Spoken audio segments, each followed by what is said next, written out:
You caught that? Did you catch the whole episode that I just did with Jason Koonce? Sure did. Good job.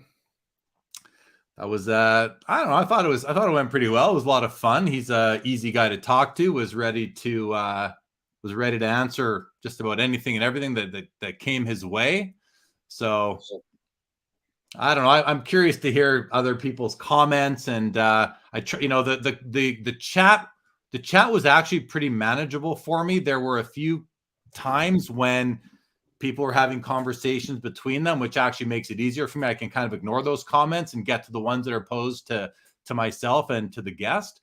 But yeah, I thought overall it went pretty smooth. I think that, didn't let him off easy when I shouldn't have let him off easy, and tried to, asked him straight up, are you a card trimmer? There's been those accusations have been out there. And, he answered the way he did. Anyone who didn't see it can go back and watch. But did you end up watching the whole thing, Joe? I did. Yeah. And, my experience, there's a lot of information, like you said, with the chat. I think a lot of healthy critical thinking going on. And to be honest, I don't have as much background information as some might in terms of like reputations or associations. I've been, in the hobby a long time, but I've been relatively siloed. So I definitely got the vibe that some people had pretty fixed and or preformed opinions, maybe based on their own experiences. And so I was a little overwhelmed, actually, with all the various expressions. But I would say there was, I think somewhere along the way, people at least acknowledged that a healthy dialogue and engaging in these conversations is a net positive. So I think that was my takeaway. Yeah, I think so too. I've seen some commentary out there, even in the chat, like, why are we giving these guys any screen time? As if, the people making those comments knows exactly what's going on, that there is a these guys,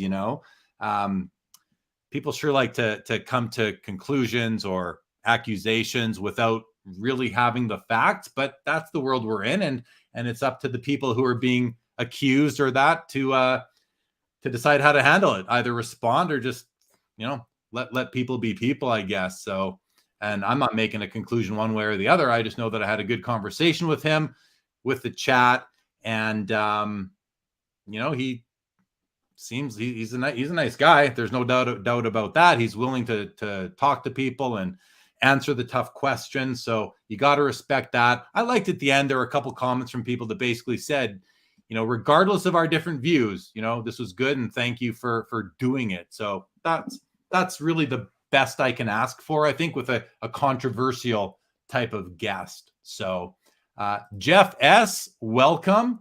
Bobby Burrell says, yeah, the show was on fire. Lots of comments. Baz is back. Bobby is saying hi to you, Joe. Hey, Bobby. Jeff S. says the Mexico information was a little surprise. Yeah, I was like, cartel. Okay, get that off the screen.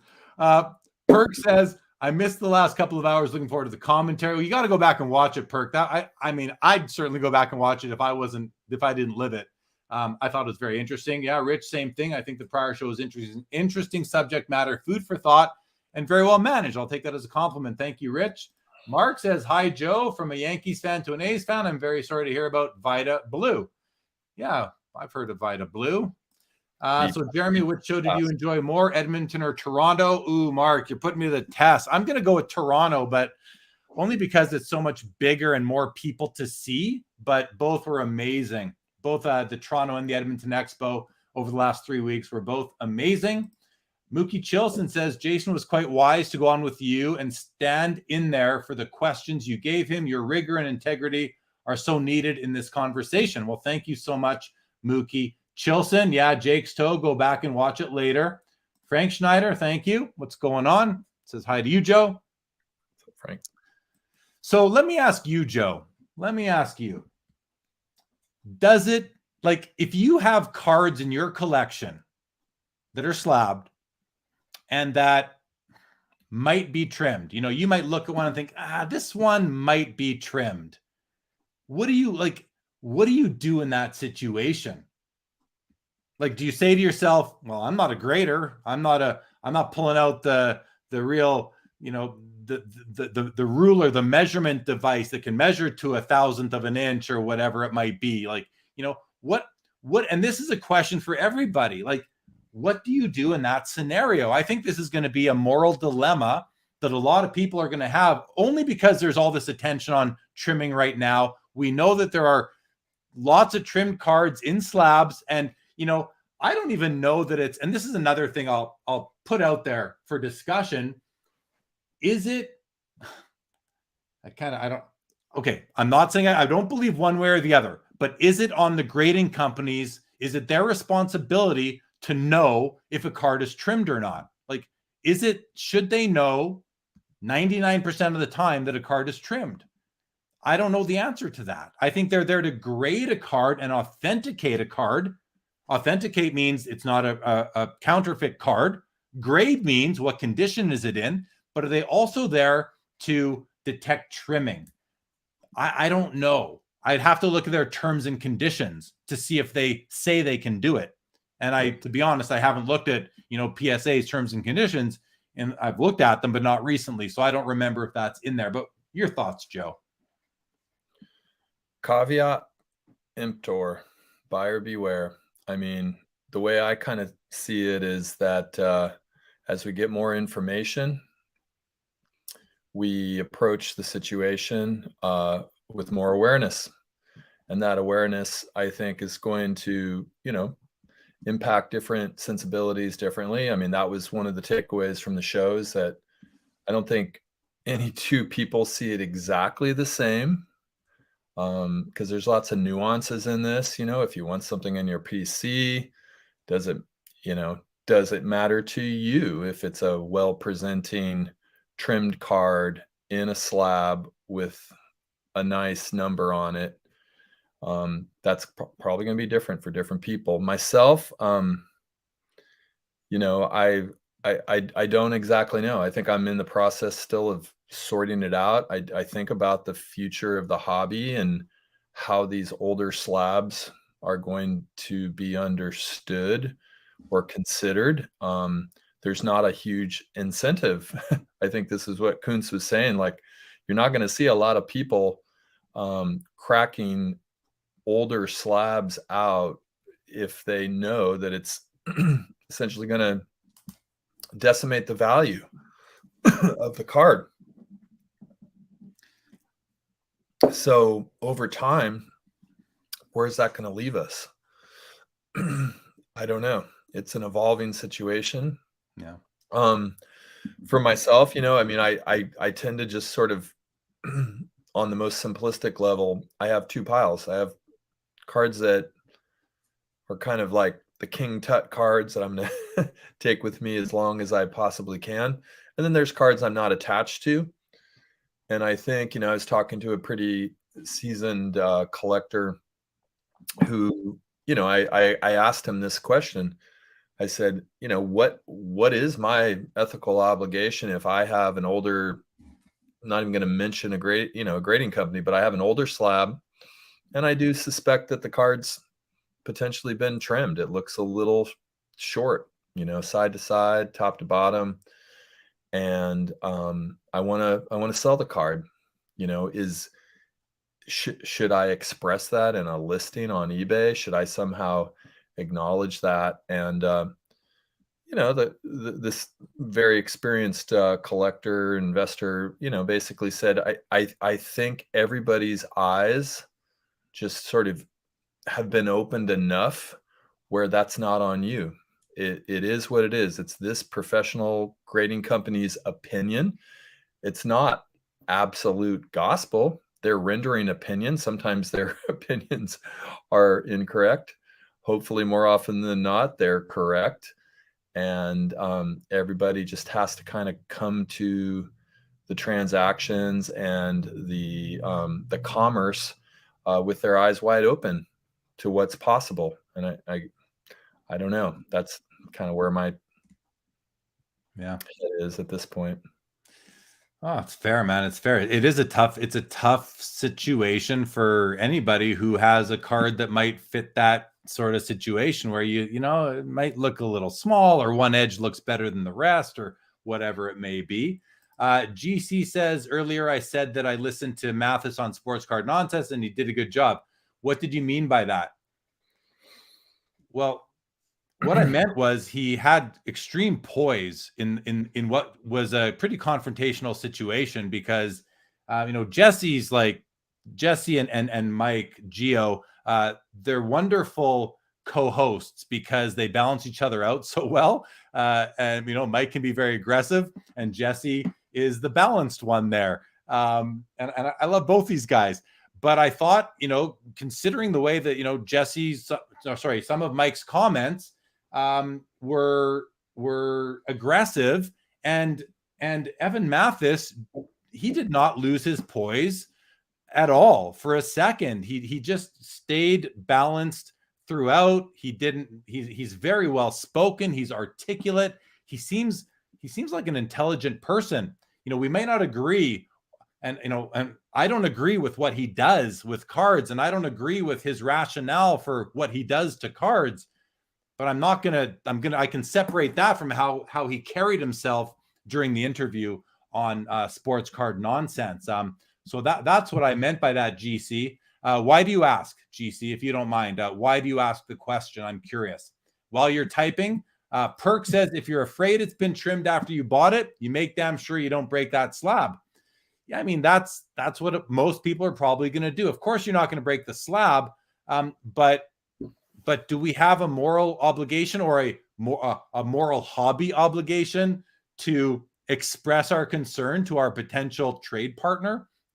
I don't know the answer to that. I just know that I feel weird if I were to go to market with a card of mine that I was suspectful upon. I would feel something would feel off in my stomach. You know what I mean? Like something just wouldn't feel right for me. Make sense, Joe? Like, where are you at?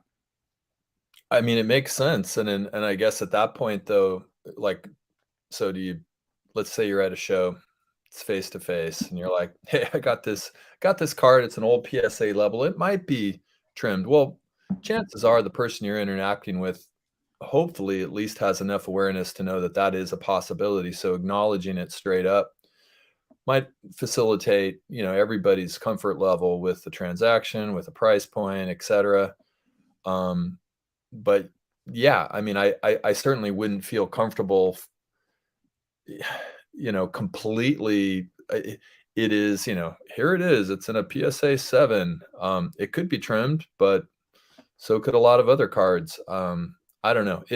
That's a little bit why I'm kind of overwhelmed in this moment with everything that was discussed tonight. Is I don't think I've landed fully on a complete understanding of where I sit, and I am actually in the process of sorting through a lot of my older slabs, and some of them I haven't looked at with new eyes. I've been collecting for 40 years, so I don't feel like I'm a completely, inexperienced collector. I understand this, but it's just maybe a heightened awareness. And then I have some off-brand types of slab cards like GAI and SCD, so those also deserve some extra scrutiny. And I'm trying to decide what I want to do with those slabs in particular. Cracking them out makes the most sense, but with star cards, with various cards that have high grades but are in an off brand, you got to be really kind of sober with yourself that you're taking you're taking a chance, and you're probably going to kind of learn some lessons 10, 20 years later after having made the purchase. So that's just kind of part of the hobby, I guess, for better, for worse. And it's like with the fake patch epidemic. And when I got out of collecting RPAs, I sold what I had. And I didn't know for sure if anything. I've only ever owned 2 patches that I knew 100% were fake, and I still have them. And I now have I call it my fake patch PC. I'm going to hang on to these, and I keep them there, and they're clearly identified. And if anyone wants to show, I think it's good to have a couple of fake patches on hand to show people just how well done these can be, So But when I sold off what I had, I didn't feel weird about it because I didn't know. I wasn't suspicious. I was just like, I just don't want to play this game anymore. That particular part of the hobby game. So I got out of it. And anytime I put a card on in my showcase that was really, really nice, like a sick patch, it's up to the buyer then to decide, because I don't know one way or the other as a seller. Literally have no clue. Just getting out of it. So that's how I handled that piece. With the trim cards, I don't know. I got to think maybe I'll do something similar that way. It's like everybody, if you're in the hobby by now, you probably know what some of the concerns are. Judge for yourself, as long as it's in that third-party grading holder, because there's just a lot of people that are going to really rely on that alone. I don't know if Jake's toe is being sarcastic here simply because of the nature of tonight, but he says, I completely put faith in the grading company and their professional opinions. I don't know if you're being for real there, Jake's toe. I really don't. But if you are, there are tons of people who do take that position. And again, it comes back to, it doesn't even matter. Once the tainted card is in that third-party grading holder, that cloak of invisibility sets in, and a lot of people just don't care if the card is altered or not at that point. One thing that, this has sort of led me to, and this is like going 10 years, 15 years back, and, my roots in collecting are vintage baseball. I was always attracted, and part of it was because I didn't have huge amounts of money, and I didn't really ever think of it as an investment. I thought of it as this thing that I was in love with, collecting old vintage, whether they were, 49, Bowman, cards of, Jackie Robinson, or whether they were, 55, 63, but cards that have been somewhat obviously held in albums where you see like a little bit of paper loss, maybe on the reverse, maybe even sometimes on the front from the removal of an album. Those always attracted to me. Those were always attractive to me because oftentimes it might be in a 2, a 1.5, and yet you could get really nice condition, and it made sense that it was in good condition. And, that was one of the things that Koonce was talking about, going through a lot of, factory sets. And like I bought a 1973 Topps baseball complete set, probably in about 1983 out of a magazine. I'm dating myself here, but, I had most of the key cards in that set graded. I didn't get a single 9, and these were untouched cards that were, coming out of a factory check. So I understand, like, it is very rare to locate cards from certain eras in anything above like 7.5 or 8. It is extraordinarily rare. And so I think one of my takeaways from your show tonight, and it was mentioned a few times in the chat, was, will this put more of a premium on those other cards that present nicely and you don't have to worry about it, like a really good, 5 that is centered, maybe has some few touches, but like, this is not an altered card and it presents beautifully. And if you're a vintage collector, that's probably like a pretty sweet card on the price point relative to the risk you're taking if you get into an 8 or a 9 for something that now we might go, not quite sure. I think there will be an impact. I think it'll be minor, but I think there will be a bit of an uptick because I just speak for myself. I don't, when I go to pursue my next, I want a Gehrig. I want a 33 Gaudi Lou Gehrig, and I'm not even in the, 4s are too expensive for me, right? But so it's not a great example, obviously, but whatever it might be, maybe a card from the 50s or 60s, I'm probably, instead of going for like a 7, I'm probably going to go for a nice 4 or a nice 5, that kind of thing, because I don't want to take that risk. And the risk might not be in there might be no risk with a certain copy I'm looking at. It might be a card full of integrity, but perception is what 9/10 of the law. And if other people are going to perceive it as potentially tainted, then I don't know that I even want to bother with that card. I'll find a different copy to love for my own collection. I want to do a couple comments here. Peter Collect said there was a lot of well-informed thoughts out of that interview from both participants and the chat. Grading is an opinion is my main takeaway from the best experts through the Facebook trolls. I think that's the important thing there is great. It is an opinion, and you can train somebody to do it and spend months and months on it. Like I think Nat Turner told me when I had him on the show 2 years ago, you can spend months training somebody. But is that even going to, that might be enough, or you can hire someone like who has an eye for it, someone who's been inspecting cards for 30 plus years. Either one, you're getting opinions both ways, and you don't know who your grader is. That's kind of one of the problems too. If we knew who the graders were, we might pay more for cards graded by certain graders, because we know that that's out of all the, to make a general comment, like I just rely on the professional opinions of the grading companies. That's a fine opinion to take. But I think a better opinion is, narrow it down. I want grader 3725 from PSA or Beckett or wherever, and I'm going to pay more for their opinion because I have found their opinions to be the best opinions, the most reliable opinions over all the cards that I've looked at.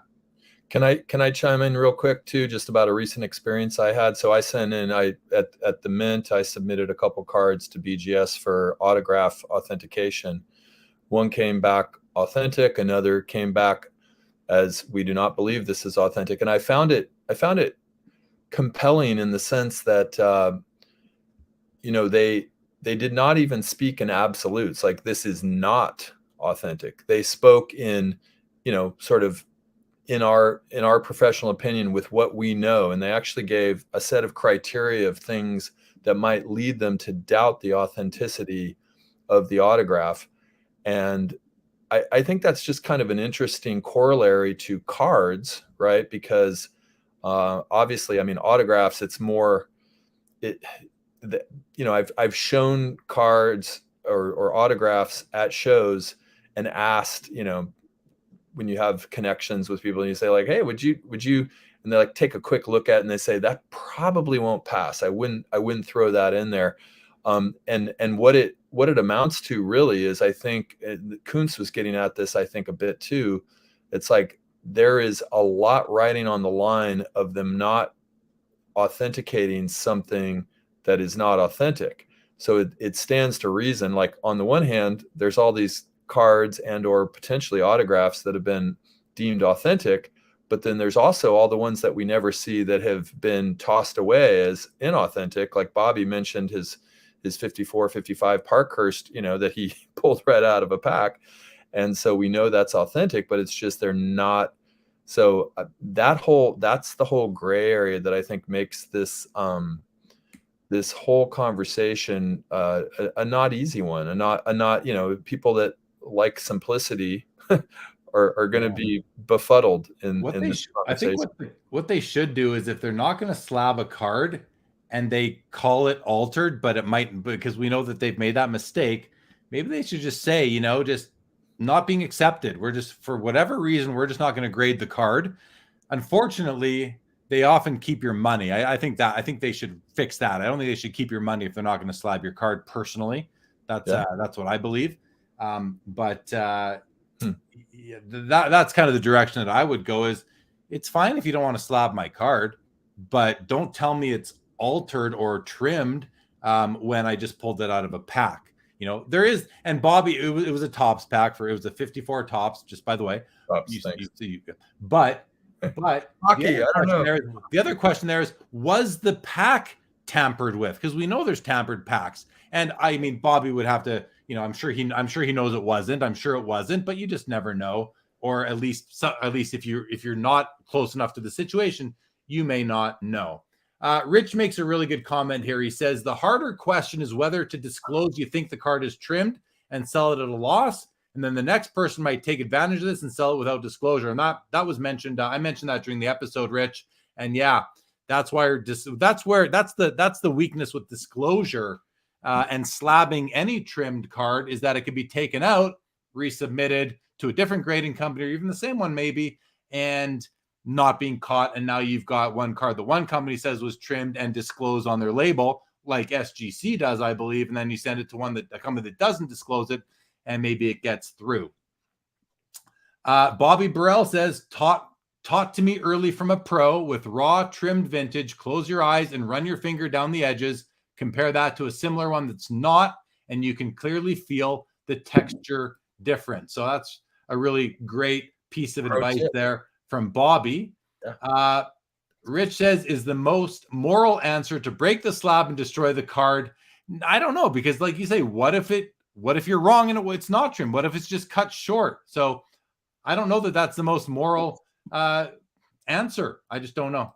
Mookie Chilson says, think about a raw card. You knew your card had a ding corner, suspected it might have a print line. The responsible seller would disclose. Selling a likely trimmed card in a slab isn't different. I think it is different, Mookie. And here's, I'm not saying you take a different approach, but here are the differences. Maybe they're subtle, maybe they aren't. But the differences that I see is that a print line is visible. A dinged corner, even a repaired dinged corner, can often be visible, but trimming is not visible because it's just no longer there. So, and then the other thing is that the difference is one's raw, one isn't. One has been blessed by the grading company, by the experts. So I don't know. I hear where you're going with that, but I'm not sure I'm there. Mookie goes on to say, do you have an obligation to tell any potential buyer any of the flaws in a graded card, or do you let the defect speak for itself because the consumer should be able to figure it out? Well, I recently sold my PSA 8 Bobby Orr rookie, and I sold it before the Mathis video came out, which might be a real big blessing for me right now. I sold it anyway, I sold that card, and it had flaws. I didn't tell the buyer who came in many people looked at the card when I had it on display in Toronto, but I didn't point out the flaws and say, oh, here's why you might not want to buy my card. And here's that. The guy I was selling it to, I sold it to, knows cards. He looked at it. He said to me, this is a below average 8. I said, yeah, I agree. It's got its issues. He says, yeah. And he made me an offer. We went and I sold him the card. So I think I had no moral dilemma in that situation. And I don't, with a graded card, you look at, now I'm not saying that just because it's the way it's always been done that it's right, and maybe the world will move towards what Mookie Chilson is saying here, but you look at, I mean, I don't know that I've ever seen someone point out the flaws in their card. What they point out are the strong suits of their card. So, whether it's an auction house description, and yes, those are auction houses, even if it's just at a card show. I've never gone and looked at a card and someone said, well, it's a PS. Actually, I shouldn't say that. I think I once looked at a PSA 10 card and someone said, yeah, but look at this over here. Or, they didn't see this or that. But I mean, I think these things happen. Yeah. And when I started off by saying, caveat emptor, I wasn't saying like every man for himself, like I'm going to try and like sell cards that, and if the person doesn't figure it out, I mean, I think it's more what we all need to have in terms of being purchasers or, people who are acquiring cards. We need to operate with our eyes wide open. That's more of the perspective, because it could very well, there's the phenomenon of everybody overvaluing their cards, before they're graded. I thought it was going to get an 8, but it got a 6. I mean, it's like we all see our own cards and our own collection, I think, in somewhat of a rosy colored, glasses. But from the purchasing standpoint, you could even be, there's perfectly sincere and authentic sellers who may not know what they're putting out there. And so it's absolutely on you as the person that might be putting some big money on the line to do your due diligence, do your research, learn about the hobby. If you've got other pro tips like Bobby just mentioned, with, the ways of assessing, even just the looking at, different angles of the card, your loop, lighting, all that stuff, thinking about the serial number, thinking about what you know of the history of the card, looking at the damn thing in the slab and seeing like how it looks in terms of measurements to the slab's casing. These are all, you know, really important factors if you're doing a high value card. Yeah, yeah, and I mean, one of the biggest takeaways from from the Jason Koonce episode might really be that when you're going to buy a card in a slab, you know, and we've so many people have been saying this for so long, buy the card, not the holder, you know. There's so much that's such good advice. Look at the thing yourself. Do you agree with the grade? Is the card one that you want? Not all PSA 4s are the same. Not all PSA 9s are the same. Not all 10s are the same. There's going to be a range of conditions in each of those grade points.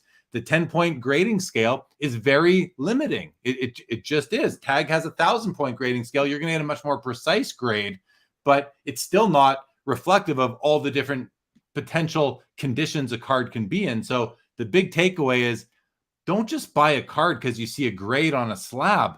Look at that card. Ask yourself two things.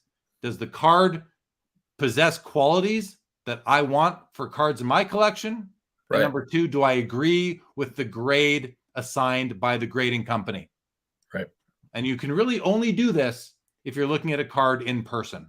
You cannot do this looking at images on any auction house, whether it be, you know, the Heritage REAs, whether it's PWCC, whether it's on eBay, whether it's on Instagram, Facebook, Twitter, YouTube, whatever. You can really only correctly assess a card if you have it in your hand and can move it around and stuff. So, and the first criteria you mentioned there, Jeremy, I just want to amplify. Does the card possess qualities that I find attractive in my sensibility of collecting? And I think for many people, and I'm not, we need new collectors in the space. We need people coming in. But I encourage people to really ask themselves, self-reflectively, what is valuable to me? Because it's going to be different. You and I might have different sensibilities, and you can't just always lean on somebody else's opinion. I mean, if you're a true collector, what matters to you becomes incredibly important. Buy the card, not the grade is going to be different for different people because we have different eyes. We have different sensibilities. Well said. Well said. Mookie says, gentle correction. Possession is 9/10 of the law, not perception. You're right. I definitely borrowed the 9/10 of the law from the possession rule, not the perception one. But I got to think now perception, perception's pretty much, I think it fits too, though. Does it not, Mookie? I think that works as well. Mark Santucci says 10s are the same. They're perfect mint. I think you must be joking, Mark, because that's just the furthest thing from the truth. They're not perfect mint.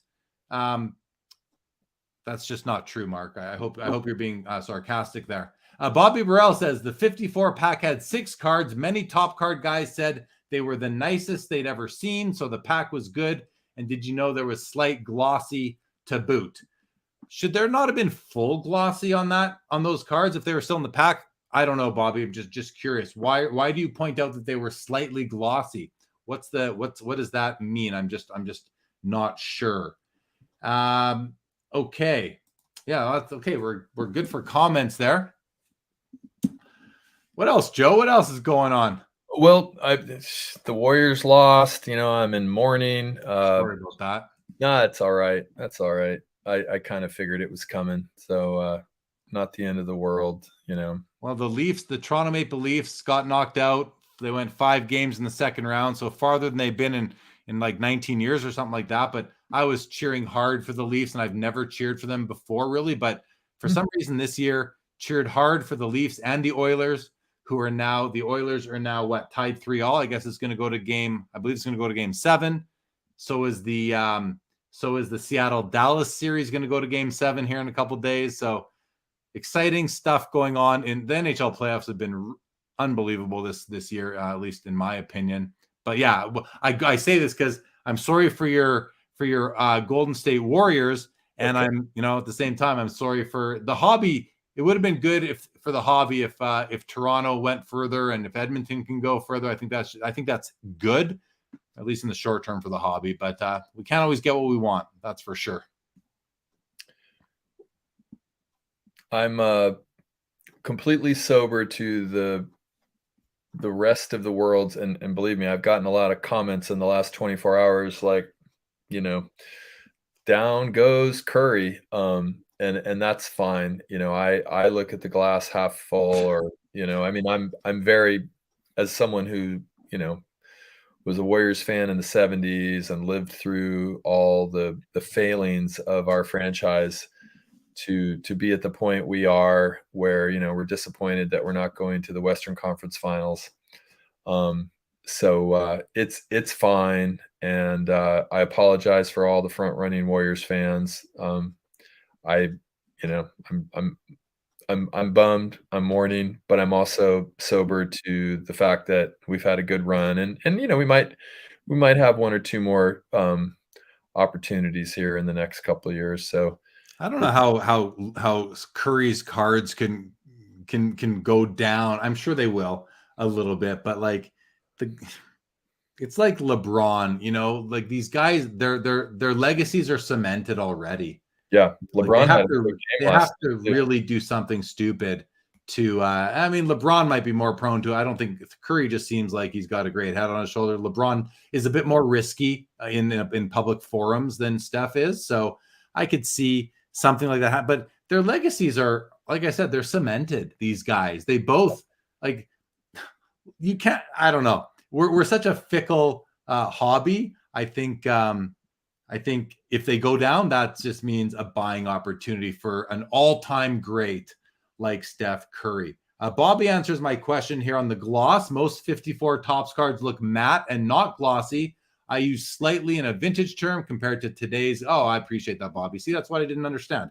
Thank you for clarifying. So they were slightly glossy, meaning glossy as they should have been, probably out of the pack originally back in the day. All right. Hey, Jer, you've been to a few shows lately, right? You went to the Edmonton just Yeah. yeah. So 3 shows in the last really month and 5 weeks between where I saw you at the Mint Collective in Vegas, and then the Toronto Expo was the 20th to the 23rd. Then the Edmonton Expo was just May 5th to 7th. So my spring show season has come and gone. It was unbelievably fun and awesome. And I'm not scheduled for another show now until the National. Till the National. Can I just ask a question? What's, you know, I know the Montreal Expos. What's up with Canada and Expos? I'll tell you. So the Toronto and the Edmonton Expo are owned by the same person, the same company, and they have that name. The Montreal Expo used to be called the Anti-Expo. I think it was the old owner. I think it was a shot at the old owner of the Toronto Expo. The Montreal Expo was changed hand, or the Montreal Anti-Expo changed hands. And for this show, they just had this weekend, like it's on tomorrow and today. The new owners changed the name to the Montreal Sports Expo or something. And I thought that was, and it's, you know, my buddy Andre Lassard is one of the owners of the Montreal show. And when he told me what he named it, I mean, I thought to myself, well, it's kind of, I'm not a big fan of the name. I come up with something original would be my position. But I said to him, so Steve Menzies, the owner of the Toronto and Edmonton show. I said, well, what does Menzies think of this? I talked to him. He's okay with it. And I don't think he's probably not really okay with it. I don't know. I shouldn't speak for Menzies, but my thoughts are, really? Was he really like okay with it? You basically, now people are calling it the Montreal Expo. Maybe that's good for everybody, right? Maybe it is. It's a great show. I would have loved to have gone, but tomorrow is Mother's Day and my wife's birthday. I can't be out of town for that, a double hitter like that, right? I just double header like that. I can't be out of town for that. So yeah, no, I mean, it was just, I was kind of being a little facetious because, you know, I've always just sort of heard this term, but never really from a, you know, American English vernacular. Expo is a little foreign, you know, it's like Expo, what does that even mean? Yeah, it's short for exposition. Yeah. Right? We're going to Yeah. explore this opportunity, this moment in time, the exposition. It's a The X or the is that what it's exposit or but so then when the Edmonton show before Steve Menzie took his brand to Edmonton with being the Sport Card Expo, we had a show there. It's at the same venue. It was called the Summit, and the Summit lasted for about 12 years or so. And you got the National, you got Expo, you got Summit, you got Collective, i.e. the Mint Collective, and then you've just got the Dallas Card Show, the Burbank Card Show, right? right. The West Coast National, or the East Coast National, I should say, and they're And just I mean, in my early days of collecting, it was conventions. Well, these are all conventions, right? Yeah. And the National is the National Sports Card Convention, or Sports Collectors Convention, I guess. Yeah. Yeah. Steve is a really nice guy, by the way. Thanks for introducing us. It was nice to make his acquaintance, and I look forward to very, very cool dude. Yeah, Steve Menzie, owner of the Expo, great guy. He's done great work on both of those shows, and really brought just up the level of professionalism, and even up the level of, what do they call them? Installations that all of the the corporate sponsors put on, and everything. So yeah, done a great job. He's done an absolutely great job with that. Colin Murray says the Northern National in Windsor, Ontario, end of September, 3-day show. Yeah. Owned by a guy named Jeremy. I can't think of his last name right now, just escaping me, but he used to help run the Toronto Expo. And then when Menzie bought, I guess Jeremy Renault is no longer involved. Now he's starting what he's calling the Northern National in Windsor, which is not Toronto. I'm not exactly sure how far it is away, but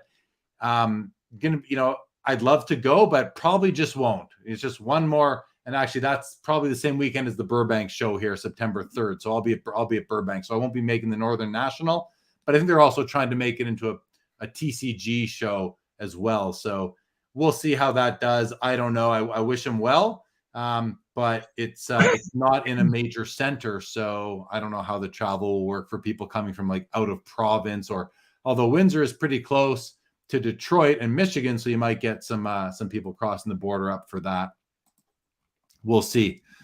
Hey, quick question. I mean, I'm just still processing the show from tonight, and kind of thinking also about, the market, the card market and everything. It's like, where are you at with collecting right now? Like the concern I have, it's such a paradoxical thing, right? Like, we need to have these conversations. We need to be sober to what's going on in the hobby. And yet the thing that brought us into the hobby is passion for sports, passion for cards, passion for collecting, and creating a collection. And I guess I guess I ask the chat, ask anyone out there, ask you, like, how do these, revelations and or conversations that are going on that might impact people negatively, how do they affect our actual collecting and the market, right? The market being a little bit down. How does it affect your disposition for, well, I mean, continuing to do what we've done for the last 30, 40 years? Well, so, Jason said that he thinks it'll just be another sort of, I don't know, I don't remember his exact words, so I'm way paraphrasing, but he kind of said, I think it'll just be a blip on the radar, and, people will kind of forget about it. Maybe the hobby does seem to have a short, well, in some things, the hobby has a short memory. I don't know about that. I think that there's a lot of attention being brought to this, and I think a lot of it is, should be brought to it. So I think there's going to be a bit of an impact, and because again, it's going to impact me. I have no doubt about it. It's going to impact my behaviors moving forward, but only on that. Like, I collect so many different things that it's only going to impact me on maybe 3 cards that I'll buy this year. That's it. You asked, how am I still doing? Well, these were my pickups at the Edmonton show. My PC pick. I think one card in here might not be for my PC, but I'm still collecting. You can see there's only 2 slabs in this whole stack that I picked up, and one of them is definitely PC, and they're both PC, and they're both PSA slabs. Picked up these two cards for my Jason Robertson Ultimate Auto out of what, $399, $299, and a Patrick Waugh 90s Superpower insert I traded for. So I don't know. I mean, but everything else I bought is raw and will stay raw until I can get it stopped by tag. So right. No, and I'm not slowing down. I'm not slowing down. That's for sure. And that was another thing that was coming up for me in the show, and I appreciated your acknowledging it, because I saw it coming over in the chat, like the question about AI with regards to, noticing any funny business with cards being submitted. And that's an interesting question. I saw one of the chat responses was, if AI is informed by human sensibilities, and human sensibilities can't always catch, trimming, let's say, then is there any real hope that AI would eventually put us in a place of noticing trimming? And I have no idea. Like, that's just, it was curious to me, but I definitely noticed that it seemed like you were being somewhat deliberate and not, with your association with tag, but also trying to keep the conversation kind of in an open space, right? Not in a perspective of this is going to help. But I mean, it would be interesting, to get, Scott or Matthew at some point to just weigh in on what's emerging from their perspectives with regards to, I know they do a very comprehensive measurement of the card, which I think is helpful. But as we're learning, just basic measurements aren't the end all be all of whether or not a card is trimmed. So yeah, I think that's an interesting. What it comes down to is, and I can speak a little bit on it for tag, but I'm not in the facility. I work remote. I'm not involved in the day-to-day operations of tag grading. That's I get a lot of questions from people regularly in my Everybody DMs. assumes you are, but it's like I don't know I don't have all the answers. But I've inquired about this myself because I know this is it's an important topic. So, my understanding is that at tag grading, we can identify different kinds of cuts. But if a trimmer is so good to replicate a cut, then I really don't know where that leaves tag grading in terms of how can we identify trimming. We do measure the cards we measure them to 5 or 6 decimal places of an inch, but we put to 1,000 to 3 decimal places on our grading report. But that's only one data point on the side. That's only the size of the card. That does not tell you if the card's been trimmed or not. So, but what we do is we do look at the edge to identify the type of cut. We also have really advanced analysis on edge surface wear and corner surface walls wear, but edge surface wear being the really important one. We can tell if actually I shouldn't. Now I'm starting to go beyond what I actually know, so I'm not going to say that, but that's what we look at: edge surface wear, the nature of the cut on the edge itself, and the measurement. And I don't know for sure, but I got to think that we're not going to be able to identify 100% of trimmed cards. I don't think that the humans can't, the human graders can't. I don't know that tag and its system will be able to, or that any AI or computerized system, automated system would be able to identify every trimmed card. We also employ very experienced graders who review from a QA perspective and look at the cards, to see what do we have here? First of all, we have to identify the card. We have to make sure it's what the submitter submitted. So we examine every card, but we don't grade the cards with our humans. The machine grades it. So yeah, I would never say I wouldn't come on here and say that tag is going to be able to identify every single trimmed card. I do think we'll be better at it than the human grading companies, though. I do think, because we have both employed, right? We have the system, and we have the humans. So that's kind of where I land on that. But the other there was one other piece there that you mentioned that I wanted to address. It'll come back to me. Can I ask another question while you're thinking about that? Well, yeah, go Or ahead. you want to go to the chat? There's a great comment here from Mookie I want to get to. Yep. Yeah. So he says, Jeremy alluded earlier, the hobby is built on a foundation of trust in grading company. I didn't say that, Mookie, but I'll clarify what I did say. I think this conversation shakes that trust somewhat, but hopefully not long term. Yeah. What I said, Mookie, just to draw the distinction, was that the grading companies have elevated the hobby by bringing some degree of third-party assessment of the cards. So I didn't say that it's built on the foundation of trust in grading companies. Those weren't my words, but I could see how you could pull those out of them. So it's again, it's a fine distinction. But I think you're right that, this whole everything that's come from the Mathis video, I think it does shake the trust somewhat.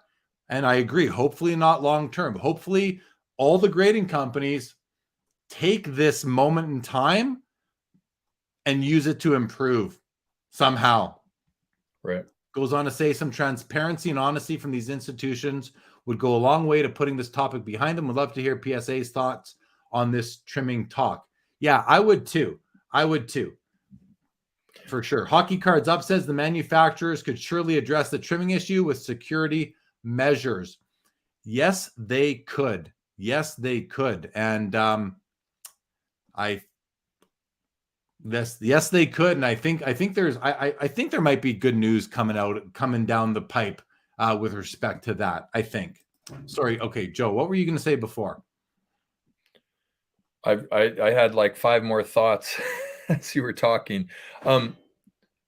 I think one thing that I was thinking about was Koonce's part of the interview where I think he was talking about crossing over and the process of crossing over, but I think he was also, there was like a conflation with cards that are oversized and ripe for trimming, and it was a little confusing to me. Yeah. So did you watch Evan Mathis's full-length video? I haven't watched the whole full-length video, but what was interesting to me about what Koonce was saying was that he thinks, and correct me if I'm wrong, but what I heard tonight was he thinks that we've, at least in the crossover and maybe also with the cards that are ripe for trimming, we've kind of reached, like, a lot of that action has happened already, at least in his estimation, is kind of what I was getting at. But then the problematic thing about that is I watched a video just today about a Shohei Ohtani, like a 2020 card that was trimmed and now in a PSA slab. And, this is like within the last 24 hours. So it's a very new thing where it went from I don't know, it was a 9 to a 10 or something like that. And, getting to the point about the companies, it occurs to me that PSA has the most to potentially lose in all of this if they are standing behind things that have been slabbed that can be, verified as no longer, and that is, I mean, like if I was putting I work for PSA, it's like, what are we doing here? How are we going to approach this situation if and when it's a snowball effect of right? But that's why they have their up charges, and that's why they charge. That's why, so that they can they can build this nest egg for the claims against them. I mean, I've right. been a recipient of it. I've known lots of people that have been. Yeah. You have been, right? So that's why they charge so much, so that they're building their own insurance policy, but for their soon to be disclosed mistakes, or not mistakes, just the things that they couldn't possibly have identified because they're done too well, I guess. So, what's going to happen? Do they have the most to lose? Their reserve fund for their guarantee might be depleted a lot faster than they were expecting.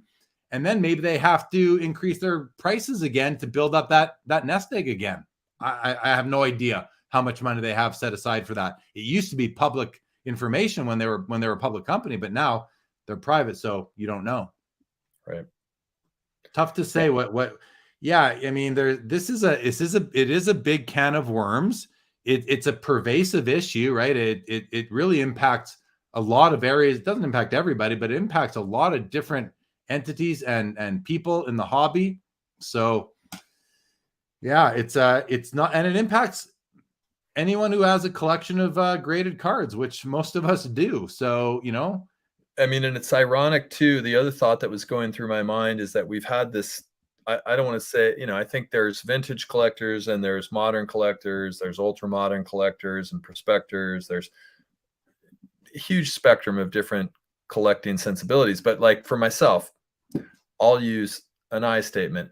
I was primarily a vintage collector.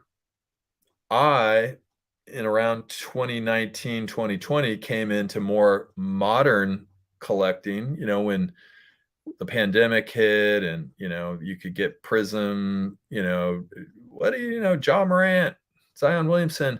And I kind of got into the modern world, but it's just interesting that, like, you could say that the advent of this latest, you know, and I need to watch the damn video, but the, you know, Evan Mathis thing might make people a little more suspect of vintage, but then you go over to modern and then you go, oh, it's kind of happening over here. There's like this interesting kind of back and forth, vintage, modern, vintage, you know, where people's sensibilities are people going to get, because there was a moment in the market where, you know, modern has been, I don't want to say tanking, but, you know, significantly declining. And people were saying, well, vintage is the safe space.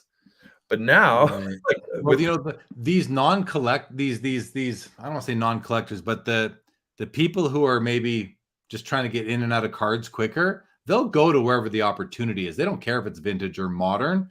Collectors who want these cards, you know, if you're like me and you like vintage and modern, you're gonna find ways to buy cards from both eras, I think.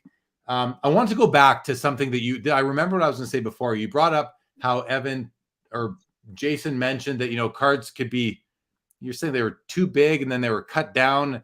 And in Mathis's video, you have to watch on TikTok, I believe, in one case, he's trimming the card and he's like, okay, he says, okay, so this card is this many, whatever, tenths of an inch is too big. So we're going to trim off an eighth of an inch here. And we're going to bring it down to the regulation size. And then he says, and it's also going to help with the centering, you know? So with one cut of the blade, he fixes the edge and improves the centering. And I was like, I don't know. It was almost like a home shopping network kind of promotion where it's like, oh, we're going to say this, but we're also going to give you free shipping too. You know, you're not only are you getting the good edge, you're also getting the better centering. Yeah. That's because the card was oversized out of the manufacturer. So, right. Yeah. I mean, I'm almost speechless, right? It's like, here we are. Yeah. So Jake's Toe here says, I never bought singles to the last 2 years. I never trusted anything I didn't open myself. I may have to go back to that. I mean, yeah, like that's I understand that. I do think though that there's like that, you know, I don't know that I'd go that drastic towards you know, only collecting things I open myself. I mean, you'd have a collection that wasn't for you if that was the case, right? You got to sort of take that leap of faith and almost, you know, not always, because look at the card, but there might be a bit of like, you know, kind of putting the blinders on a little bit, because otherwise you could scare yourself out of this hobby altogether. And maybe for some people that's the right move, is just to maybe that is. I think what Jason's, that's better for some people. What Jason's comment evokes for me is the importance of provenance. And so I made a habit when I was buying on eBay, you know, for many years, I would always try to ask the seller, what do you know about the history of this card? Especially in, like, have you been the sole owner? And, it would vary. A lot of times people would be like, I just picked it up. And a lot, like, people don't always have that information readily available, but I think you can get granular. I saw his comment about it. It's just kidding, but I take that actually very much to heart. Like, the only way for damn sure that the card has not been messed with whatsoever is if you pulled it out of a pack. But that does not mean that you can't have higher and higher and higher degrees of confidence, depending on if you have a direct connection with the person who you're getting the card from and you trust them and their story. And who they got it from, and who Well, that person got it from, and who that well, or I mean, that's why I like the one owner. It's kind of like cars, right? It's like a one owner of a car. You can have a conversation with them. You can say, well, how did you drive this? Where did it live? Was it in a garage? Did you service it on, did you do the oil change every 3,000 miles? Like, you can get some information. The person might be pulling the wool over your eyes, but if you're a good reader of human beings, I mean, not every time, but most times you can kind of get some degree of like, this story, smells the sniff test or passes the sniff test. And, so like that's one operating principle that I would bring to the situation. It's just doing what you can to suss out the history of a card, the provenance of a card. And that's going to be very different, if it's a Luca Gold versus, a Leaf Jackie Robinson. I mean, it's very different context. Yeah. There's still many way fewer owners of a card from 2018 than a card from 1948, for sure. Okay. Hockey Cards Up says perfect time for tag to ramp up. I think the market is more than ready for repeatable, transparent grading from a company that actually cares about the health of the hobby and the people in it. Thank you for those kind words towards tag. Hockey Cards Up, and tag is going to be ramping up very soon. Well, soon. Mark Santucci says, doesn't cutting cards hurt the value? Yes, it does if it's known, Mark. That's pretty basic hobby stuff right there, Mark. Mark, you've been to the National. Are you you've been to the I met you at the National, Mark. You know the answer to this question. I'm sure you do. Unless I was just being funny and rhetorical. Perk says there's a long list of things to watch out for when buying cards, and this has moved trimming back up higher on that list. Yeah. Says I already avoid older slabs because of lesser security features and a personal belief that grading in general has gotten more strict. Yeah, you're certainly not alone in that. Colin Murray says eBay now has $250 raw off card authentication now in Canada. I think that's nice, but I don't know that it's adding any value personally. I just don't know that it's going to add any value. Eric, if you know the backstory, you're definitely ahead. And Jake Stowe said, I'd rather 99% of my collection is all open myself. I just got tired of all the unwanted cards. So I started turning to what card I want. Yeah, that's just exactly my point, right? All the unwanted cards.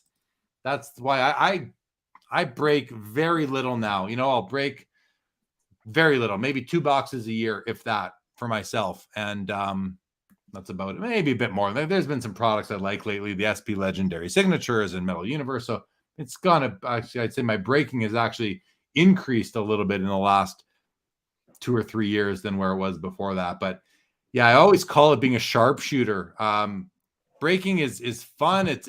You get that rush of the gamble and everything, but I like to just get the cards I want. And the LCS, one of the LCSs in town here, his name is Darren. He once said to me that the value differential between what you get out of a box and what you pay for the box is called the breaking tax or the breaker tax. You're paying for the right to open the product.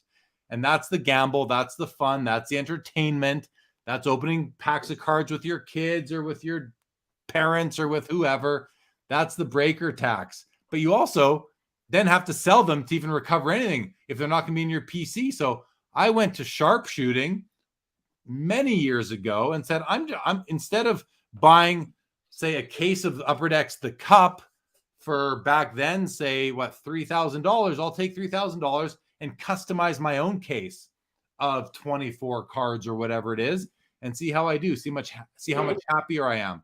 And that's just how I approach it. I much prefer to buy singles, but opening boxes, packs, cases can definitely be fun. How much breaking do you do, Joe? And I know we've had conversations where you're like, all right, Jer, I just bought a first off the line.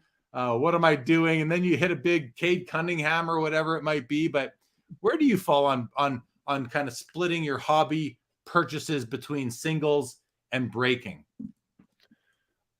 I'm almost completely away from opening wax now, but there was maybe a 2 to 4 year window, and I never did breakers. I like having the box myself and opening the packs myself. That's actually the joy. That's what I mean. I don't mean breaking online. I mean breaking, like busting wax. And I love that. It's very addicting. It's definitely a dopamine rush.